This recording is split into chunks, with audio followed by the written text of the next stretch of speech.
दोस्तों, high court ने cheque bounce को लेकर एक नया नियम जारी किया है।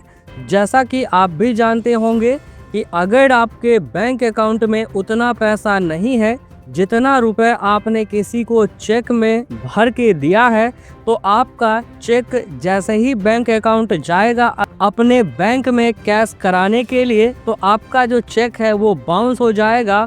और ये प्रक्रिया अगर आपने लगातार 3 से 4 बार की तो ये गलती की सज़ा भी आपको यहाँ पर मिलना तय है। जी हाँ, तो चेक बाउंस को लेकर बड़ा नियम बनाया गया है कि आप चेक बाउंस अगर करवाते हैं तो आप पर कार्रवाई भी हो सकती है। तो इसी बीच हाई कोर्ट का एक नया नियम जो है वो चेक बाउंस को लेकर यहाँ पर जारी किया गया है। तो वो क्या है, आइए आपको हम डिटेल से इसके बारे में जानकारी देंगे। इससे पहले की वीडियो में आगे बढ़े आपको बता दूं कि इस चैनल के ऊपर आपको इम्पोर्टेंट न्यूज़ अपडेट, साथ ही साथ इम्पोर्टेंट जानकारी जो आपकी काम की होती है वो आपको सबसे पहले दी जाती है। तो चैनल पे पहली बार आए हैं तो चैनल को सब्सक्राइब करके रखिएगा और वीडियो को लाइक ज़रूर कर लीजिएगा। तो यहाँ पर देखिए एक अखबार का कटिंग है जहाँ पर बताया गया है कि हाई कोर्ट का नया नियम जल्द आपको जानना चाहिए। चेक बाउंस मामलों में लागू होगा ये नियम। जी हाँ, चेक बाउंस मामलों को लेकर हाई कोर्ट ने एक महत्वपूर्ण निर्णय सुनाया है जिसमें कानूनी प्रक्रिया को और सशक्त बनाया जाएगा। अब इन मामलों में डिजिटल नोटिस को भी वैध माना जाएगा, जिससे मामलों का निपटारा तेजी से हो सकेगा और न्याय मिलने में आसानी होगी। इस फैसले का व्यापक असर पड़ेगा और इससे जुड़े नियमों में भी कुछ बदलाव देखने को मिल सकते हैं। तो आइए आपको बताते हैं कि आखिरकार ये मामला क्या है। दोस्तों, हाई कोर्ट का ऐतिहासिक फैसला, जी हाँ, हाल ही में इलाहाबाद उच्च न्यायालय ने चेक बाउंस मामलों में एक महत्वपूर्ण निर्णय लिया है। इस फैसले के अनुसार ईमेल, व्हाट्सएप या अन्य डिजिटल माध्यमों से भेजे गए नोटिस को वैध माना जाएगा।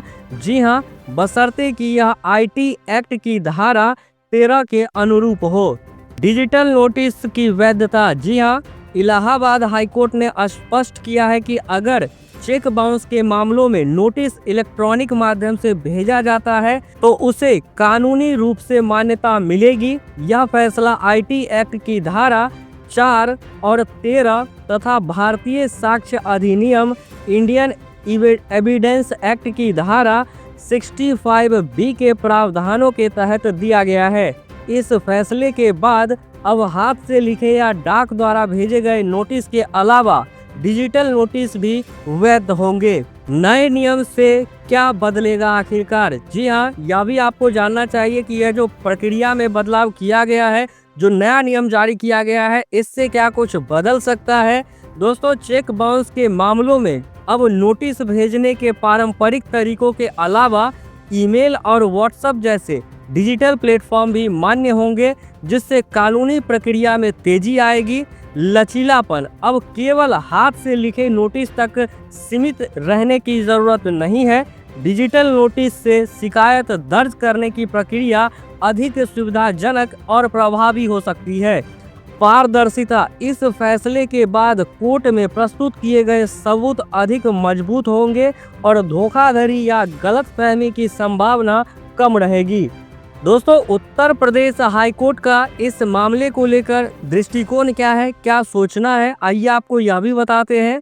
दोस्तों, उत्तर प्रदेश उच्च न्यायालय ने राजेंद्र यादव बनाम उत्तर प्रदेश सरकार मामले में भी डिजिटल नोटिस को वैध मानने का निर्णय दिया था। जस्टिस अरुण कुमार सिंह देसवाल ने कहा कि negotiable instruments act NI act की धारा 138 में नोटिस भेजने का उल्लेख है, लेकिन इस नोटिस को भेजने के साधन यानी मोड ऑफ सेंडिंग पर कोई विशेष नियम नहीं है। इसीलिए डिजिटल माध्यम से भेजे गए नोटिस को भी वैध माना जाएगा।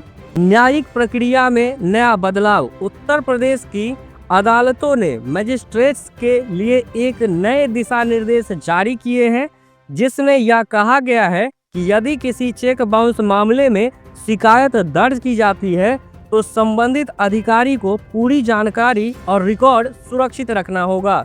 इससे पारदर्शिता में वृद्धि होगी और धोखाधड़ी के मामलों को रोका जा सकेगा। नए फैसले का असर आखिरकार क्या है? जी हाँ, इस फैसले से चेक बाउंस मामलों की न्यायिक प्रक्रिया तेजी होगी और डिजिटल नोटिस मान्य होने से कोर्ट में पेश किए गए सबूतों की विश्वसनीयता बढ़ेगी। अब शिकायतकर्ता को डाक या कुरियर द्वारा नोटिस भेजने की बाध्यता नहीं होगी, जिससे समय और संसाधनों की बचत होगी।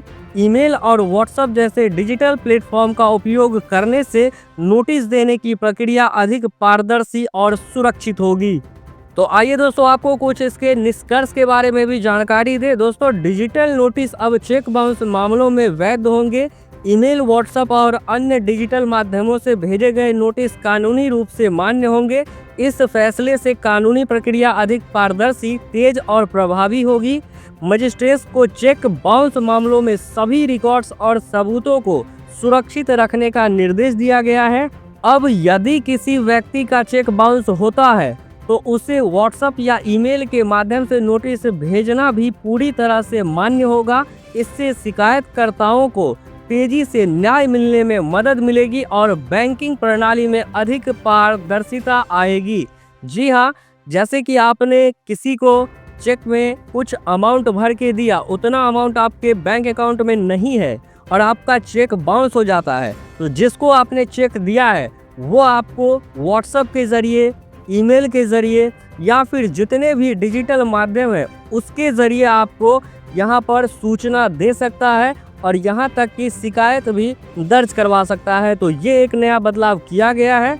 तो दोस्तों, यहाँ पर वीडियो के नीचे आप अपनी राय इस मामले को लेकर, इस नए नियम में बदलाव को लेकर आपकी क्या राय है, आप क्या सोचते हैं, अपनी राय कमेंट सेक्शन में कमेंट ज़रूर करिएगा।